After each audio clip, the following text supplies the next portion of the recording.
Hello friends, இப்போ நம்ம இந்த பீட்ரூட்டை வச்சு துவையல் அரைக்க போகிறோம். எப்படி அரைக்கலான்னு பார்க்கலாம். பாருங்கள், இப்போ நான் இது தோலை சீவிட்டு கட் பண்ணி வச்சுருக்கிறேன்.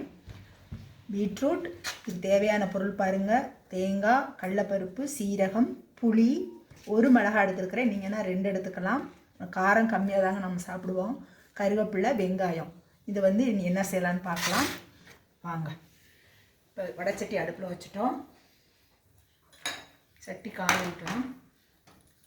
சட்டி காஞ்சிடுச்சு. இப்போ கொஞ்சம் எண்ணெய் ஊற்றணும்.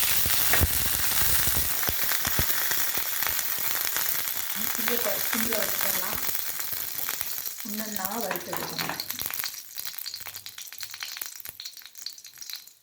ஃபஸ்ட்டு மிளகாய் வறுக்கணும்.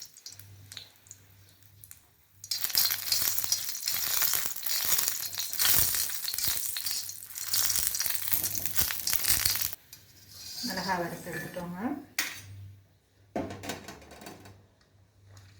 அடுத்து தேங்காய்,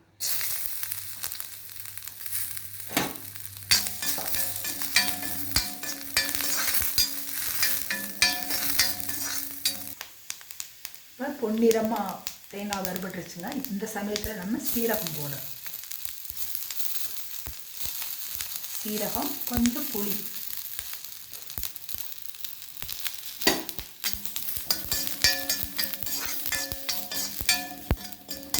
இதை எடுத்துடலாம்.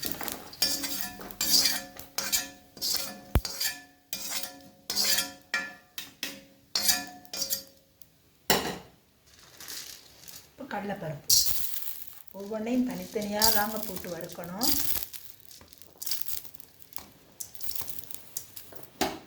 சிம்மில் வச்சு தான் வறுக்கிறேன்.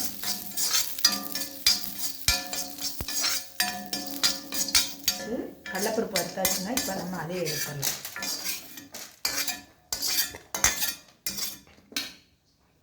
அடுத்து இன்னும் கொஞ்சம் எண்ணெய் ஊற்றி வெங்காயத்தை வறுக்கணும்.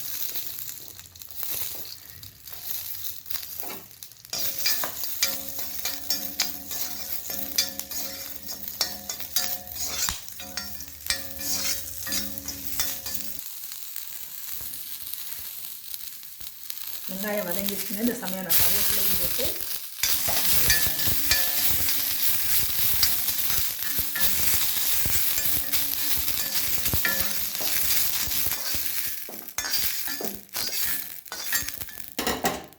இன்னும் கொஞ்சம் எண்ணெய் ஊற்றிக்கலாம். பீட்ரூட் வதக்கிறதுக்கு நாங்கள் தேங்காய் எண்ணெய் தாங்க யூஸ் பண்ணுறோம் துவையலுக்கு.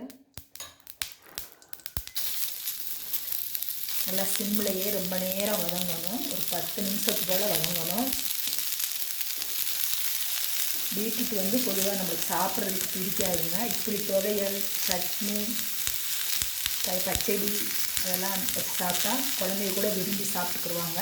பீட்ரூட் ரொம்ப நல்லது. புது ரத்தம் ஊறுன்னு சொல்கிறாங்க டாக்டர். நல்லா வதங்கணும். இப்போ நல்லா வதங்கிடுச்சு. நம்ம இந்த சமயத்தில் இறக்கி வச்சிடலாம்.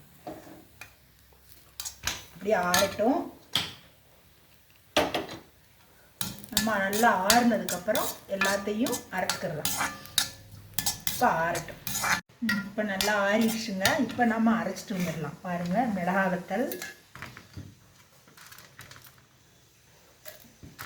வெங்காயம், தேங்காய், சீரகம், கருவேப்பிலை எல்லாத்தையும் போட்டுடலாம்.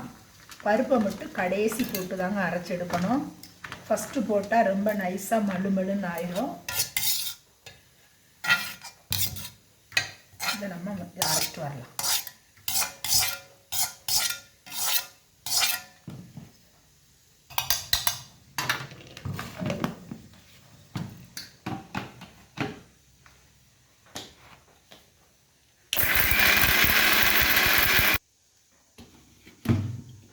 பாருங்க, இது கொதிக்க வச்சு ஆற வச்ச தண்ணி.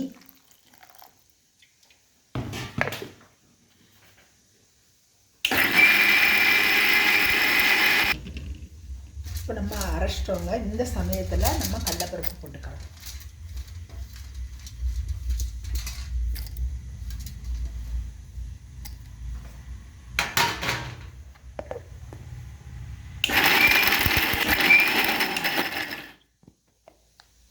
பாருங்கள், இந்த அளவுக்கு அரைச்சி எடுத்துட்டா போதும். இது கரெக்டாக இருக்கும். செஞ்சு சாப்பிட்டு பாருங்கள்.